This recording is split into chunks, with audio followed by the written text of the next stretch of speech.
আবার তেলটাকে একটু ছড়িয়ে দিলাম। এখন ডিমটা ফাটিয়ে নিই, যেহেতু তেলটা একটু গরম হয়েছে।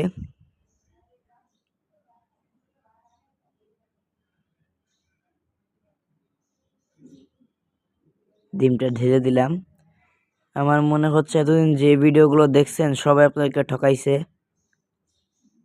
আজকে তো দেখাই যাবে। ডিমবাজি হয়ে গেছে, কিন্তু ডিমবাজিটা রোদে হয়নি, তার মানে ওই সব কিছু নকল।